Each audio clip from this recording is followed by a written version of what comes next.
Algo gigantesco está mudando na Rússia, porque o que estamos testemunhando aqui é algo bastante único nos mais de 25 anos de governo de Putin. Sua aprovação está em queda, e esses resultados não vêm de ativistas da oposição nem da mídia ocidental, eles vêm diretamente do próprio Kremlin.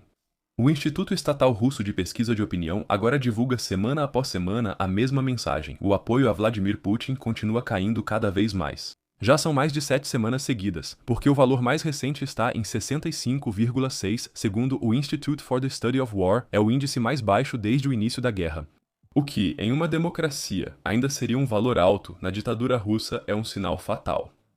Porque se esses números vêm de um instituto estatal que está diretamente subordinado ao Kremlin, podemos supor que eles refletem uma perda real que é ainda mais profunda. Desde este ano, os números são extremos.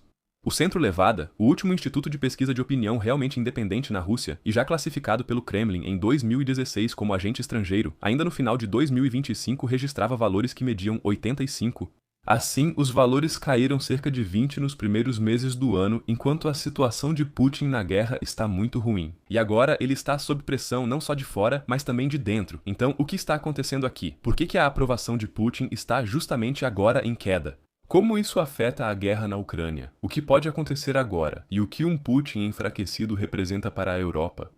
Todas essas perguntas interessantes vamos analisar no vídeo de hoje. Divirta-se! A situação atual é um cenário de pesadelo para Putin, afinal, ele trabalhou por mais de 25 anos para garantir que seu trono nunca mais fosse contestado.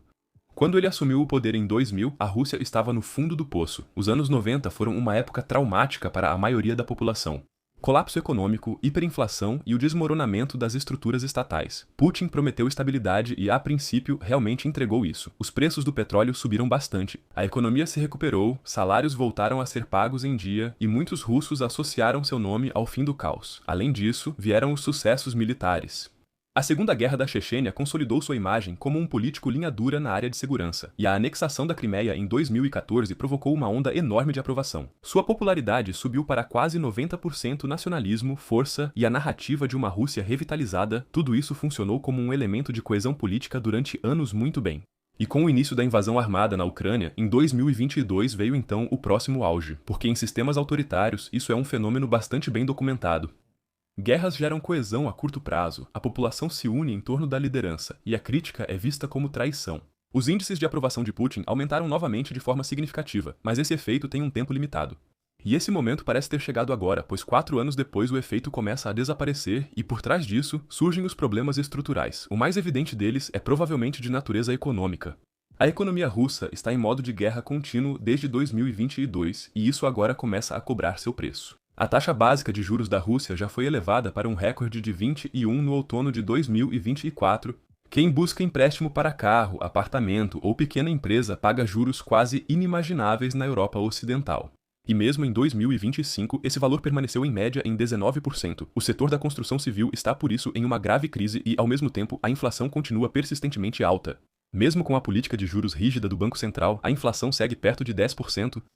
Bem distante da meta de reduzi-la para 4. Isso se reflete em um detalhe amplamente debatido nas redes sociais russas. Os preços dos pepinos haviam dobrado desde dezembro de 2024. A população passou a falar em pepinos dourados e batatas de ouro. Ou seja, alimentos básicos que se tornaram artigos de luxo. Em outubro de 2025, cerca de 31% da população russa afirmou ter dificuldades para comprar os alimentos mais essenciais.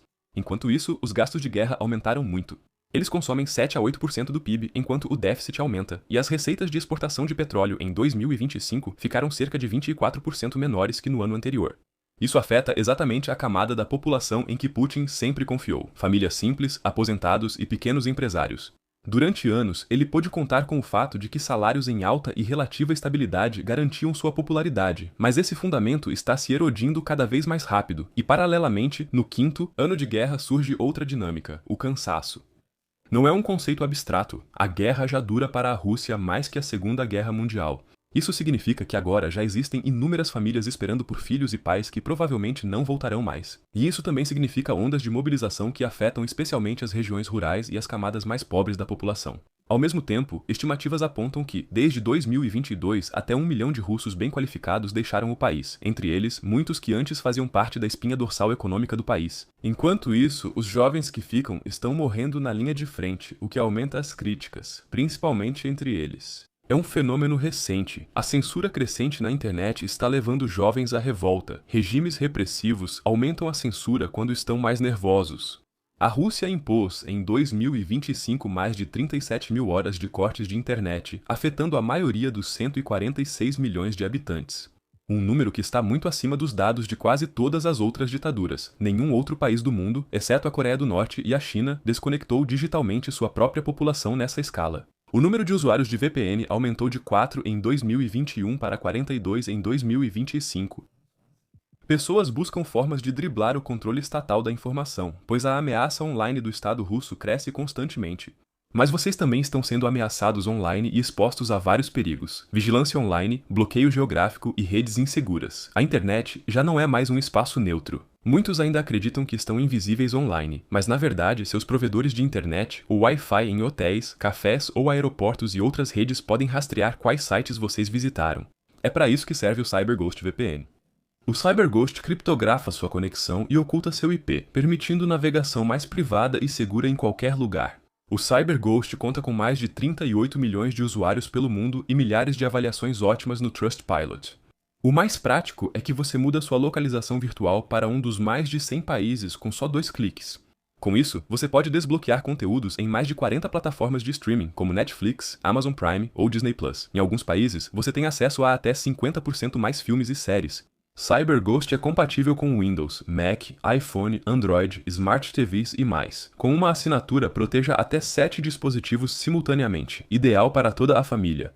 Pelo link na descrição, você consegue atualmente a melhor oferta, 83% de desconto, ou seja, cerca de 2,03 euros por mês, mais 4 meses grátis. E graças à garantia de devolução do dinheiro em 45 dias, você pode testar tudo isso sem nenhum risco. Então, acesse agora pelo link ou pelo código QR e assuma o controle da sua segurança online. Como resposta, a Roskomnadzor, órgão de censura russo, aumentou muito a pressão sobre essas ferramentas. Foi anunciado que, em breve, será implementado um filtro de tráfego de internet com IA. As autoridades chamam isso de proteção da soberania digital. Mas na prática, isso resulta em uma cortina de ferro digital, um sistema que pretende isolar completamente a população de informações não filtradas. Por isso, a juventude russa tem se rebelado cada vez mais. Assim chegamos aos números atuais. A aprovação de Putin caiu para 65,6% de acordo com o Centro Estatal Russo de Pesquisa de Opinião Pública.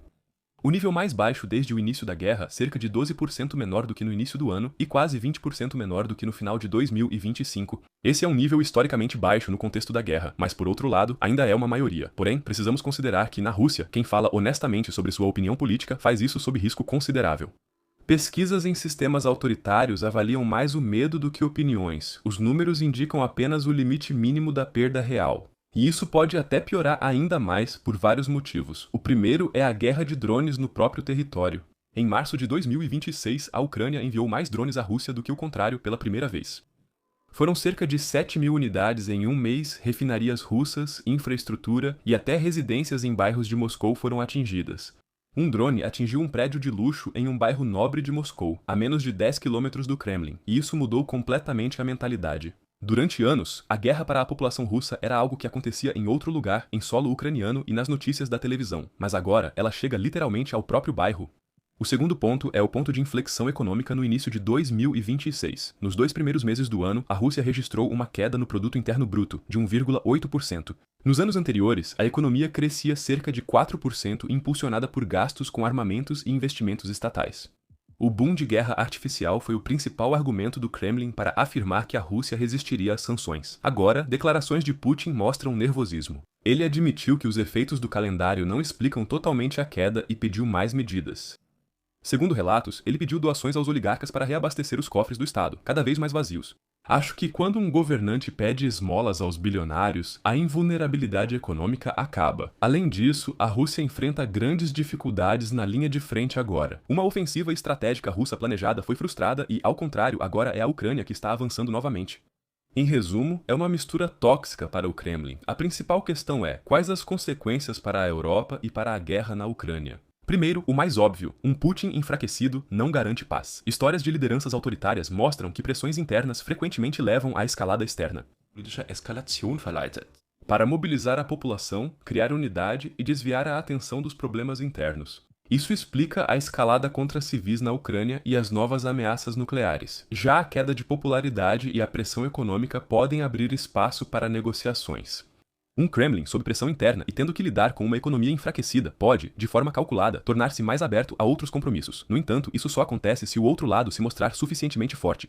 Por isso, governos europeus acompanham de perto a opinião pública na Rússia. Para a União Europeia, isso resulta em uma conclusão clara. Agora não é o momento de aliviar a pressão das sanções e o apoio à Ucrânia, porque as sanções estão funcionando, como mostram os dados econômicos. Juros altos, queda na renda real e restrições à internet aumentam a frustração e o cansaço da guerra entre a população. A postura europeia contribui diretamente para a pressão que está corroendo a aprovação de Putin. É um momento histórico para o projeto europeu. A Rússia por anos apostou que a unidade europeia se desfaria, seja por dependência econômica, influência sobre governos como o húngaro ou guerra de informação. Mas a queda nos índices de aprovação internamente mostra que essa estratégia tem seu próprio preço. Uma sociedade não pode ser estabilizada a longo prazo por uma guerra cujos custos se tornam mais visíveis a cada dia. Ao mesmo tempo, a Europa não pode subestimar a Rússia. O povo russo é muito resistente e Putin fará de tudo para não perder prestígio na guerra. Mas até mesmo os números divulgados oficialmente pelo governo agora mostram um ponto extremamente crítico. Devemos também considerar a grande diferença entre ditaduras e democracias. Para as ditaduras, existe uma regra prática bem comprovada. A realidade quase sempre se desenvolve de forma pior do que os números oficiais sugerem. Em sistemas que punem críticas, a verdade se esconde. Em democracias, as correções são públicas e rápidas. Governos caem, rumos são ajustados e erros são expostos, tornando democracias mais barulhentas e caóticas no curto prazo, porém mais resilientes no longo. Assim, uma Europa unida, junto com a Ucrânia, ainda pode sair como vencedora estratégica dessa guerra. Mas o que vocês acham? Quão afetado está Putin e como isso pode impactar a guerra? Comente abaixo. E se vocês quiserem proteger sua privacidade e ao mesmo tempo acessar mais conteúdos do mundo todo, então não deixem de conferir o CyberGhost VPN. Lá vocês recebem atualmente 83% de desconto, 4 meses grátis e uma garantia de devolução do dinheiro em 45 dias, ou seja, tudo completamente sem risco. E se vocês também estiverem interessados em saber por que as coisas não estão indo muito bem para o Trump, então eu recomendo muito este vídeo para vocês. Divirtam-se, a gente se vê na próxima vez, até lá, tchau, ARD Text.